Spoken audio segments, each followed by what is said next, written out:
Morning ka Infinity, kung mag-apply ka ng US visa, una mong pupuntahan yung biometrics appointment dito sa Parcal, kung saan dito kukuhanan ka ng fingerprints at picture. And dito, gawa ito sa Parcal Mall kung saan located yung visa application center. Actually, nandito na ako ngayon and ang schedule ko is 7 a.m. Kailangan mo lang dalhin yung passport at confirmation letter para ipakita mo dito sa Parcal office. Parcal, ito yung building.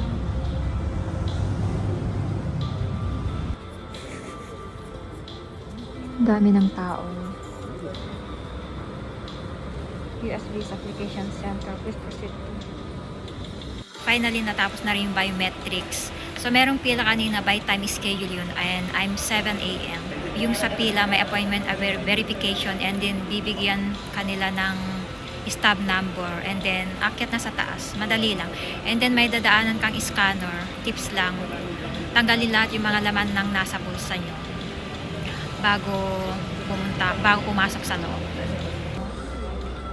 Ayan, ang dami pa nakapila, ang dami pa hindi nakapasok. Lahat yan mag-US visa. Okay, finally natapos na rin yung biometrics and fingerprints. Ilang minutes lang, wala pang 20 minutes natapos na agad yung biometrics. Ngayon punta na tayo sa US Embassy sa may UN. So, bawal nga pala ang bag sa loob.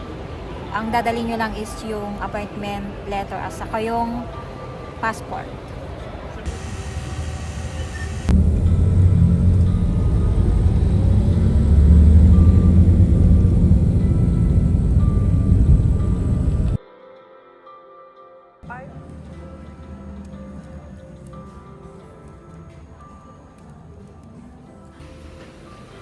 So finally, natapos na namin yung sa US Embassy.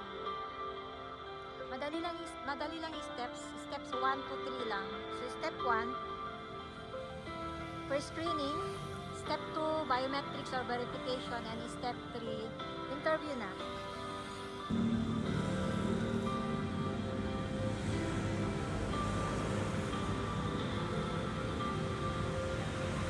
Okay ka Infinity, so dumating na. So, hello ka Infinity. So, dumating na yung document ko galing sa US Embassy. Ayan. Tingnan natin.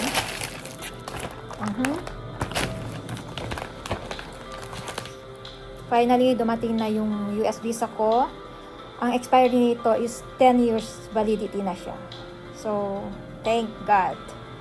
Madali lang siya. After ng only 5 to 7 working days. So, na-receive ko na siya. Anyways, pag nandun na kayo sa loob ng embassy, madali lang yung step. Tatlong step lang. So, step 1, 2, and 3. Step 1 is pre-screening. And step 2, biometrics or verification. And then step 3, interview. So, madali lang siya. Kapag nasa step 1 na kayo, ipipresent nyo lang yung, bago kayo pumasok sa embassy, ipipresent nyo lang yung barcode. Titignan yung name nyo kung naka-register talaga. And then, ayun, pipila na kayo doon, wait nyo lang yung turn nyo bago pumasok sa pinakaloob. And yung step 2, biometrics or verification, itatanong kung ano yung name mo, yung age, and then mag-fingerprints ka lang ng left or right. So, sa akin, left ang kinuhanan na fingerprints ng buo. And then, after that, step 3, interview na. So, madali lang interview. So, yung passport mo, ilalagay mo lang doon sa tray, doon sa loob nila. And then, interview ka lang. Basic lang naman yung i-interview sa'yo. Ano lang yung nandun sa LOG mo, letter of guarantee, na binigay ng company. So, gaya ng name, ilang taon ka na, ilang years ka na sa company, ano yung position mo sa company. So, pagkatapos nun, congratulations na, and US visa approved. So, after that, yung processing niya bago nyo makuha or bago nila ibalik is 5 to 7 working days. So, madali lang siya. So, since 2036 na yung expiry niya and I'm ready to go. I'm almost ready to go. So, I can't wait. This is it. Back to reality na naman tayo kay Infinity.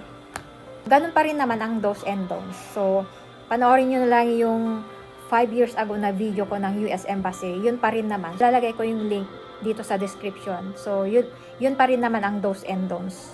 Mabilis lang siya. Kahit gaanong maraming tao na kumukuha ng visa. Wala pang 30 minutes tapos na eh. Mas matagal pa yung pag-aantay ko. kesa yung pagpasok namin sa loob. So, that's it ka Infinity. Thank you for watching. So, see you on my next vlog. Bye!